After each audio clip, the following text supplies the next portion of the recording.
समाज को बदलना है तो चेतना से बदला जाएगा, ऐसा कहने और करने वाले child right activist Shri Kailash Satyarthi ji आज मेरे साथ हैं। इन्हें 2014 में नोबेल शांति पुरस्कार से नवाजा गया और इस साल हम 10वीं सालगिरह मना रहे हैं और एक बहुत बड़ा कॉन्सर्ट हो रहा है, कंपैशन कॉन्सर्ट, जो कि पहली बार हो रहा है। ये भारत मंडपम में 11 जनवरी को किया जाएगा और आज हम सर आपसे मुलाकात करके बहुत ज़्यादा खुश हैं, क्योंकि आपके बारे में हमने इतना सुना है, जानते हैं, आपने पूरा जीवन अपना चाइल्ड राइट्स के लिए लगा दिया। बहुत बहुत शुक्रिया हमें अपना वक्त देने के लिए। मैं भी उतना ही खुश हूँ, विश्वास कीजिए। जी जी सर, मैं आपसे जानना चाहती हूँ, सबसे पहले तो 10 साल पूरे हो गए हैं। क्या आपको याद है जिस दिन आपको ये पुरस्कार से नवाजा गया था, वो दिन आपको याद है? मैं चाहती हूँ कि एक बार आप रिकॉल कर लें उस दिन को। तो 2 दिन थे वो। एक जी। दिन तो घोषणा हुई, वो था 10 अक्टूबर, और जिस दिन पुरस्कार मिला वो 10 दिसंबर 2014 का दिन था। तो 10 अक्टूबर को मैं अपने कार्यालय में बैठा हुआ और जर्मनी जाने के लिए एक सस्ते टिकट को ढूंढ रहा था। अचानक किसी का फ़ोन आया, एक पत्रकार का, और वो इतने उत्साहित थे और भावुक थे कि जोर से चिल्लाए, Kailash ji, Nobel prize, Nobel prize. तो मैं समझा कि किसी को नोबेल प्राइज मिला है, क्योंकि उन्होंने अपनी बात पूरी नहीं की उत्साह के मारे। तो मैं गूगल में ढूंढने लगा नोबेल पीस प्राइज 2014, शायद किसी को मिला है और वो मुझसे कुछ कमेंट चाहते हैं, कुछ बाइट लेना चाहते हैं। तो मैं अपने आप को इतना बेवकूफ़ भी नहीं दिखाना चाहता था कि मुझे पता ही नहीं है कि कब मिलता है नोबेल प्राइज़ और किसको मिल सकता है। तो तब तक गूगल में भी नहीं आया था, लेकिन फिर हमारे कई साथी भागते हुए आए और चिपट के रोने लगे खुशी के मारे, और तब मैं समझा कि ये नोबेल प्राइज़ मुझे ही मिला है, जिसकी मुझे कल्पना कभी नहीं थी। लेकिन उसी दिन मुझे एक बात याद आई जो कि बहुत पुरानी, बचपन से मेरे मन में नोबेल प्राइज़ के मामले में एक सपना था। वो सपना प्राइज़ मिलने का नहीं था, वो सपना था कि एक बार किसी नोबेल पुरस्कार विजेता के साथ फ़ोटो खिंचवाऊंगा। 50 साल इंतज़ार करने के बाद भी मेरे पास ऐसा कोई फ़ोटो नहीं आ पाया। एक बार दलाई लामा जी कहीं मिले, लेकिन फ़ोटो खींचने का मौका नहीं मिला। तो मैंने अपना वो अवसर खोया नहीं। मैं जल्दी से भाग के अपना छोटा सा कैमरा लेकर अपने वॉशरूम में गया और शीशे के सामने खड़े होकर 15, 20, 30 सेल्फी ले ली। तो कम से कम पहला फोटो मेरा नोबेल प्राइज़ विनर के साथ, लॉरिएट के साथ मिल गया मुझे। वो पहला दिन मेरी याद है। और 10 दिसंबर को जब हम ओस्लो में थे, बहुत ठंडा दिन था, सारा बर्फ़ से ढका हुआ शहर, लेकिन मैं हैरान हुआ कि इतने बर्फ़ और इतनी सर्दी के बावजूद भी जिस होटल में हम ठहरे थे उसके बाहर सैकड़ों लोगों का तांता लगा हुआ था। दूर दूर से इतने बड़े बड़े कैमरे लेके लोग खड़े थे कि हमारा कोई, हम गाड़ी से उतरे तो एक फ़ोटो मिल जाए। लेकिन वो इतनी सुरक्षा थी कि वो मौका ही नहीं दे रहे थे सुरक्षाकर्मी। लेकिन जब हम वहाँ पहुँचे और पुरस्कार लेने के लिए खड़े हुए, तो मुझे वो सब लोग याद आए, मेरे माता पिता, मेरे दोस्त, परिवार के लोग, और वो 3 शहीद जो हमारे आंदोलन में अपना सब कुछ कुर्बान कर चुके थे, शहीद धूमदास, शहीद आदर्श किशोर और कालू कुमार। और लेकिन मुझे भारत पर, भारतीयों पर गर्व था और अपने आप पे गर्व था कि इस धरती पर मैं पैदा हुआ। जी। और पिछले 40 सालों से आप इतना अच्छा काम कर रहे हैं। नोबेल प्राइज़ मिलने के बाद सर कुछ बदलाव आपको लगा कि वर्ल्ड लेवल पर अब लोग साथ दे रहे हैं और साथ चल रहे हैं? हाँ जी, जिस वक्त ये घोषणा हुई तो लोगों ने पूछा कि आपको क्या लग रहा है। तो चूंकि पहली बार ये जो गुलामी और इस तरह के अत्याचार से पीड़ित बच्चे हैं, उनके मुद्दे पर पहली बार नोबेल शांति पुरस्कार दिया गया था, और संयोग से वो मेरे माध्यम से हुआ। तो नोबेल कमेटी द्वारा, या कहिए कि दुनिया द्वारा, सबसे ज़्यादा पिछड़े, दबे कुचले बच्चों का सम्मान था वो। मेरा तो क्या सम्मान होगा, मैं तो उन्हीं की वजह से था जो कुछ हूँ, उन्हीं बच्चों की वजह से। तो लोगों ने पूछा कि इसका क्या असर है, तो मैंने कहा कि पिछले 35-40 मिनट में इस मुद्दे पर जितनी चेतना दुनिया में फैली है वो 35-40 साल में भी नहीं फैली हो, क्योंकि लगभग सारी दुनिया के टेलीविज़न में वो खबर आ रही थी, तो ये मुद्दा लोगों के बीच में इतना जल्दी आ गया, जो कि 35-40 साल में नहीं आया था। ये एक बड़ी उपलब्धि थी। जी। और सर इसका सेलिब्रेशन भी बहुत ग्रैंड हो रहा है। कंपैशन कॉन्सर्ट के बारे में मैंने बड़े सारे कॉन्सर्ट के बारे में सुना है। कंपैशन कॉन्सर्ट पहली बार सुना है, और Ricky Kej Grammy award winner, वो वहाँ पर परफॉर्म करने वाले हैं। कंपैशन एंथम का लॉन्च होने वाला है। सर कुछ इस सेलिब्रेशन के बारे में भी ज़रूर बताइए। देखिए, सेलिब्रेशन को तो आपको उसी दिन कवर करना पड़ेगा। वहाँ पर जो होगा हम आपको आमंत्रित करेंगे, और रिकी केस भी बड़े खुश होंगे आप लोगों से मिलके, मैं आपको भरोसा दिलाता हूँ। इसके पीछे एक बात है, करुणा या कंपैशन जो चीज़ है, वो सामान्य तौर पे लोग सोचते हैं कि ये एक अच्छी भावना है, लेकिन मैंने हमेशा महसूस किया कि ये जिस तरह संवेदनाएं हैं, किसी पे दया करना है, कृपा करना है, भलमनसाहत है, करुणा वो नहीं है। ये सब अच्छी आदतें हैं मनुष्य की, लेकिन करुणा में समाज को बदलने की अनंत शक्ति है, और हम सब करुणा लेकर पैदा होते हैं, इनैट है हमारे अंदर। सामान्य तौर पर जो एक धार्मिक, आध्यात्मिक या नैतिक मूल्य समझा जाता था या भावना समझी जाती थी, उस परिभाषा को हमने बदला, और हमारी कोशिश है कि समाज में समस्याओं का रोना रोने के बजाय समाधानों की संस्कृति पैदा की। तो करुणा का जो सरल अर्थ है वो यह है कि एक निस्वार्थ भाव से और समझदारी के साथ दूसरों की समस्याओं का समाधान करना। तो इस पर हमने एक पूरा विश्वव्यापी आंदोलन लॉन्च कर दिया। अपने नोबेल एक्सेप्टेंस स्पीच में मैंने 10 साल पहले यही बात कही थी कि हमने बाजार का, व्यापार का, जानकारी का, टेक्नोलॉजी का, सब चीज़ों का भूमंडलीकरण कर दिया। We have globalised everything like that, market economy वगैरह वगैरह। लेकिन this is the time to globalise compassion, that was my call. अब वो मौका है कि हमें करुणा का भूमंडलीकरण करना चाहिए। तो फिर धीरे धीरे करके मामला जोर पकड़ता गया, लोगों में लगा कि बात तो सच है, लोग सब परेशान हैं किसी ना किसी तरीके से, समस्याओं का समाधान ढूंढते हैं, तो समाधानों में से नई समस्या खड़ी हो जाती है, फिर उस समस्या को लेके चिंता करो।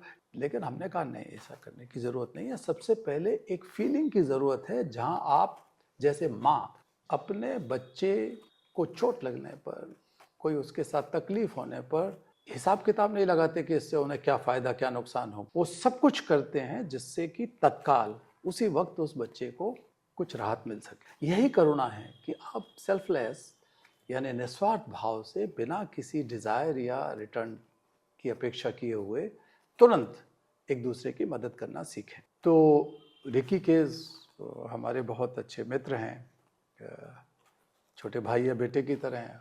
उनको ये बहुत अच्छा लगा आइडिया, और जो आपने कहा कि वो कॉन्सर्ट पहली बार दुनिया में होगा, कंपैशन कॉन्सर्ट, और हमने कहा कि भाई इसको भारत से ही होना चाहिए, क्योंकि भारत ही वो धरती है जहाँ से दुनिया में करुणा का, प्रेम का संदेश सबसे पहले हजारों हजारों साल पहले हमारे ऋषि मुनियों ने पहुँचाया। मैं तो हमेशा ये मानता हूँ, एक शायर ने कहा, वतन की रेत मुझे एड़ियाँ रगड़ने दे, मुझे यकीन है कि पानी यहीं से निकलेगा। क्या बात है सर, क्या बात। तो यहीं से होगा करुणा का वैश्वीकरण। सर जैसा आप खुद ही कहते हैं कि कंपैशन प्लस एक्शन, सिर्फ कंपैशन से ही काम नहीं चलेगा, आपको एक्शन करना, लेना भी जी जरूरी जी है। बिल्कुल। कंपैशन में एक एक्शन का भाव निहित है, वो एक बहुत ही ज़्यादा डीप मोटिवेशन है या ड्राइव है कि जब आप दूसरे की तकलीफ को अपना समझते हैं तो उसे दूर करने के लिए आप बेचैन हो उठते हैं और वो करने लगते हैं। कितना सफल होंगे नहीं होंगे वो दूसरी बात है। करुणा का मतलब तो ये है कि आप उस तकलीफ को अपनी तरह महसूस करो और उसको दूर करने में कूद पड़ो। तो एक्शन तो उसमें है ही है, बिना एक्शन के तो होगा नहीं कंपैशन। बिल्कुल सर। और सर 10 दिसंबर यानी कि ह्यूमन राइट्स डे सेलिब्रेट किया जाता है। अभी कुछ वक्त पहले आपने 80,000 किलोमीटर की मार्च की है सर, उसके बारे में ज़रा कुछ बताइए सर, पूरी दुनिया में जो एक आपने वॉक की है सर। देखिए, हमारे यहाँ लोग बहुत बोलते रहते हैं, खासकर नेता लोग अक्सर बोलते हैं वसुधैव कुटुंबकम। जी। भारत का नारा है वसुधैव कुटुंबकम। तो ये नारा नहीं है, ये एक बहुत बड़ा कन्विक्शन है, कमिटमेंट है, एक संकल्प है, जिसके साथ ये जुड़ा हुआ है कि अपने पराये का भेद खत्म करके हम बहुत ही लिबरल माइंड से, बहुत ही लिबरल और लार्ज हार्टेडनेस से, बहुत बड़े दिल से दुनिया की समस्याओं का समाधान करेंगे, तभी दुनिया एक परिवार बनेगा, ग्लोबल फैमिली बनेगी। जब हमने भारत में काम शुरू किया बच्चों को बाल मजदूरी से छुड़ाने का, तो पता लगा कि पाकिस्तान में भी बच्चे इसी तरह रह रहे हैं, नेपाल में भी रह रहे हैं। तो मैं नेपाल चला गया, पाकिस्तान चला गया। पाकिस्तानियों ने कहा कि ये भारत का एजेंट है, रॉ का एजेंट होगा। हम पाकिस्तान के बच्चों को मुक्त करा के उनको मदद कर रहे थे, तो भारतीयों ने कहा कि ये तो लगता है कि आईएसआई का एजेंट बन गया कैलाश सत्यार्थी। लेकिन मैंने इसकी चिंता नहीं की। मैं आज भी कहता हूं कि मुझे भारत के बच्चे जितने प्यारे हैं, उतने ही पाकिस्तान के, उतने ही अफ्रीका के, उतने ही अमेरिका के, क्योंकि हमारे ऋषियों ने कहा कि वसुधैव कुटुंबकम, पूरी दुनिया हमारा परिवार है। और बच्चों से ज्यादा नजदीक कौन हो सकता है परिवार के, जिनसे प्रेम किया जाए। तो बहुत मुश्किल काम था वो, बहुत मुश्किल दिन थे, तरह तरह के आरोप लग रहे थे। मैंने उसकी चिंता नहीं की। लेकिन धीरे धीरे हमको लगा कि अफ्रीका की हालत तो और बुरी है, खासकर जो सब साहारन अफ्रीकन कंट्रीज़ हैं, वेस्ट अफ्रीका है, फिर लैटिन अमेरिका की हालत भी बहुत बुरी थी। तो हमने कहा ये विश्वव्यापी आंदोलन खड़ा किया जाए। तो एक पागलपन मेरे मन में आया कि क्यों ना एक वैश्विक यात्रा किया जाए, ग्लोबल मार्च अगेंस्ट चाइल्ड लेबर किया जाए, और सारी दुनिया को तैयार किया जाए कि ये एक बुराई है, ये एक अपराध है, इसका अंत होना चाहिए। लोग तो समझते थे कि बच्चे अगर मजदूरी कर रहे हैं तो क्या बुराई है इसमें, सदियों से कर रहे हैं वो तो। लेकिन हमने कहा कि एक भी बच्चा अगर मजदूरी करता है तो एक वयस्क को बेरोजगार होना पड़ता है, क्योंकि वो रोजगार की जगह ले लेता है, और बच्चे को शिक्षा नहीं मिल पाती, सुरक्षा नहीं मिल पाती। दुनिया के 3 हिस्सों से हम शुरू किए। पहला मनीला से, एशियन लेग ऑफ द मार्च, दूसरा सौ पौलो से, ब्राज़ील से, लैटिन अमेरिका और अमेरिका का हिस्सा, और तीसरा केप टाउन से, अफ्रीका वाला हिस्सा। ये तीनों मार्च एक साथ चलते चलते यूरोप में आके मर्ज हो गए, मिल गए। और फिर जिनेवा में जो संयुक्त राष्ट्र संघ का भवन है वहाँ पर, तो ILO का जो सालाना अधिवेशन होता है, उसने हमें इजाज़त दी कि हम मार्चर्स के साथ अंदर जा सकें और अपनी बात कह सकें। तो बहुत बड़ी घटना थी ये, पहली बार ऐसा हो रहा था। 80,000 किलोमीटर की हमने दूरी तय की। करीब 15 मिलियन यानी 1.5 करोड़ लोग हमारे साथ फिजिकली उस मार्च में शामिल हुए, जिसमें 71 देशों के राष्ट्राध्यक्ष यानी राष्ट्रपति, प्रधानमंत्री, राजा, रानी, राजकुमार वगैरह थे। तो इतना अच्छा माहौल बन गया कि जब हम वहाँ संयुक्त राष्ट्र संघ के उस ILO के अधिवेशन में पहुंचे और हमने अपनी बात रखी, तो नैतिक रूप से किसी का साहस नहीं हुआ कि वो कह दे कि नहीं भाई बाल मजदूरी तो चलना चाहिए, गुलामी तो चलना चाहिए। सबको कहना पड़ा कि नहीं भाई सही कह रहे हैं ये लोग, जब इतनी दुनिया की दूरी तय करके यहाँ पहुंचे हैं, और बच्चे थे उसमें, ज़्यादातर तो वो बच्चे थे जो गुलामी कर चुके थे।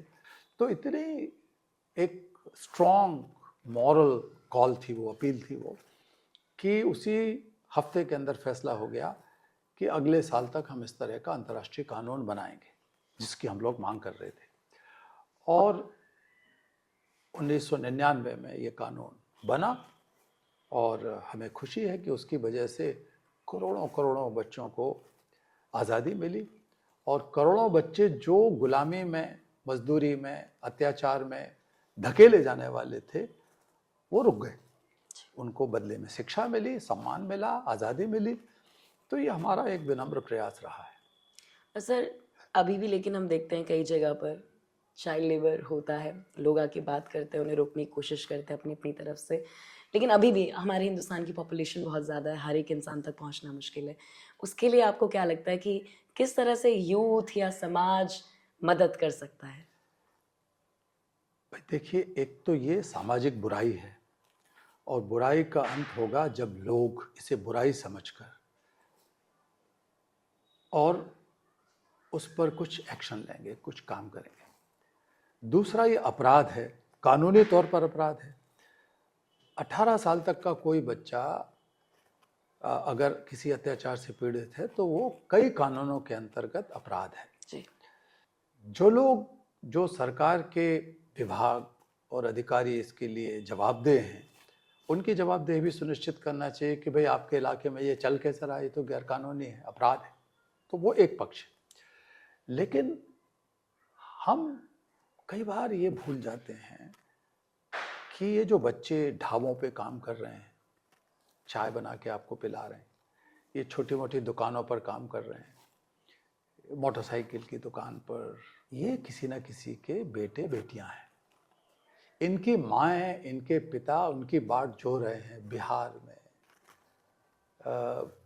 बंगाल में और दूसरी जगहों पर, झारखंड में, उत्तर प्रदेश में, और वो दिल्ली में छोटे छोटे काम कर रहे हैं। तो अगर हम ये सोचें कि ये भी किसी के बच्चे हैं और हमको कुछ ना कुछ इनके प्रति करना चाहिए, तो हम उस चाय की दुकान पर चाय ना पिएं, पानी का गिलास भी ना छुएं जहां बाल मजदूर है, और बहुत विनम्रता से लेकिन फर्मली कह दें उससे, मालिक से, कि देखो हम यहाँ बैठ भी नहीं सकते क्योंकि आपके यहाँ अपराध हो रहा है, एक पाप हो रहा है, क्योंकि यहाँ बच्चा मजदूरी कर रहा है। तो इससे चेतना फैलेगी।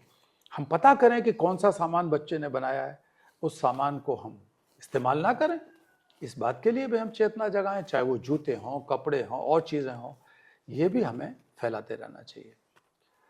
तीसरी चीज़ ये है कि हमारे हाथ में अब सोशल मीडिया का बहुत बड़ा औजार है। तो जहां हमें पता लगता है कि बच्चे पर अत्याचार हो रहा है, कि क्या उसी सोशल मीडिया के हथियार का इस्तेमाल हम उन बच्चों की बेड़ियां काटने में कर सकते हैं जिनको गुलामी करनी पड़ रही है, जिनके ऊपर अत्याचार हो रहा है।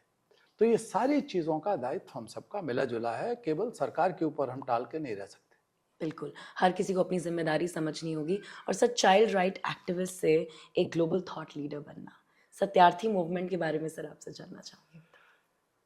देखिए, Satyarthi movement for global compassion इन्हीं परिस्थितियों की उपज है।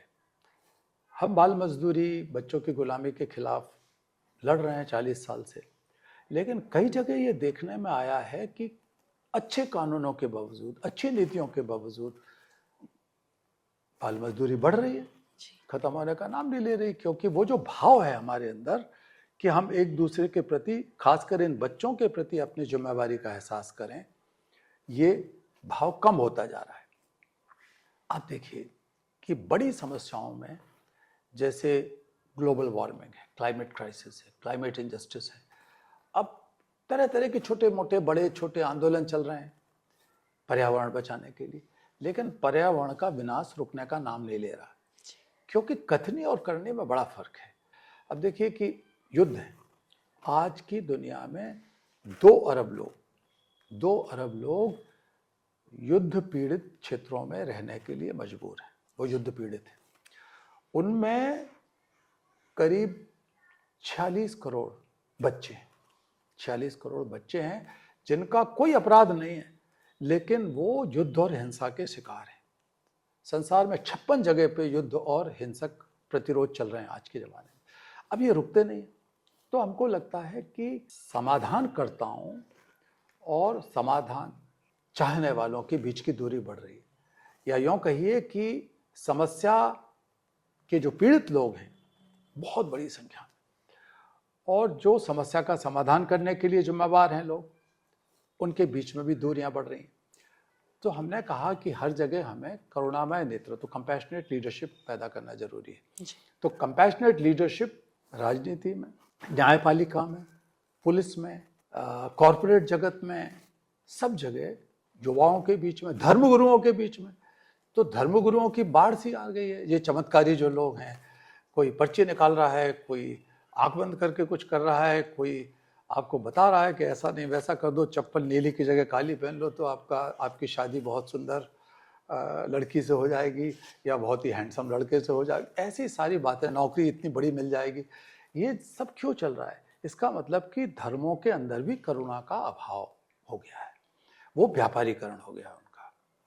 तो इस व्यापारीकरण को रोकने के लिए, एक जिम्मेवारी का समाज पैदा करने के लिए जरूरी है कि हर जगह हम करुणामय नेतृत्व विकसित करें। तो एक तो ये उसके पीछे पर्पज है।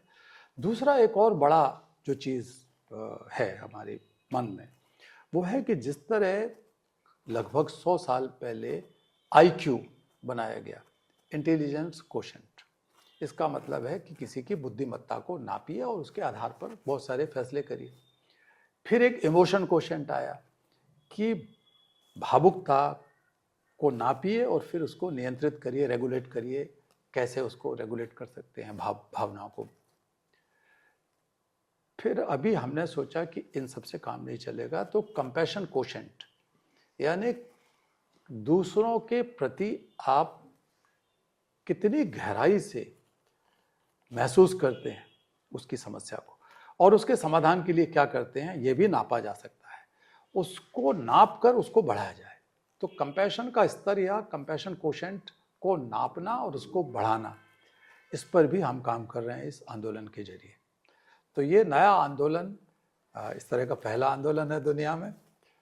तो लोगों ने पूछा कि भाई कैलाश जी, अब आप सेलिब्रिटी हो गए हो, आपको दुनिया में लोग बुलाते हैं सेलिब्रिटी की तरह, और आप इतना काम कर चुके हो बच्चों को लेकर, अब आपको ये नया आंदोलन करने की क्यों सूझी? अब मैं 70 साल का हो गया, लेकिन मुझे नहीं लगता कि मैं 70 साल का हूँ। मैं तो 17 साल जैसे ही समझता हूँ।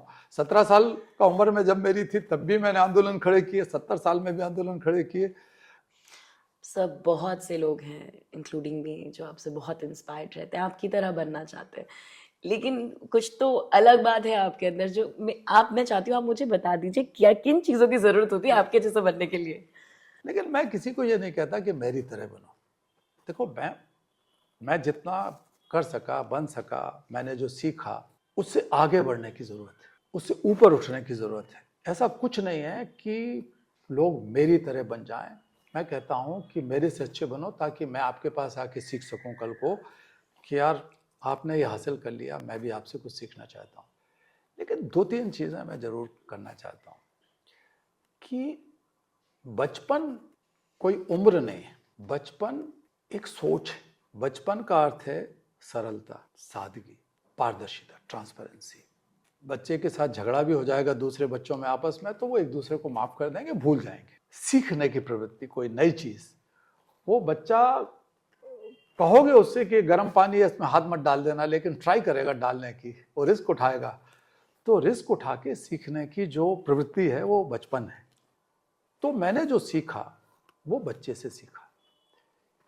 मेरे भीतर के बच्चे को मैं हमेशा बचा के रखना चाहता हूँ। तो 10वीं सालगिरह मनाई जा रही है, आप भी ज़रूर इसका हिस्सा बनिएगा। 11 जनवरी को भारत मंडपम में कंपैशन कॉन्सर्ट होने जा रहा है और पूरा साल सेलिब्रेशन चलेगा। सर बहुत बहुत धन्यवाद हमें अपना वक्त देने के लिए। आपसे बहुत सारे लोग इंस्पायर होते हैं सर, ऐसे ही बस आपसे इंस्पायर होते रहें। बहुत बहुत धन्यवाद। Thank you.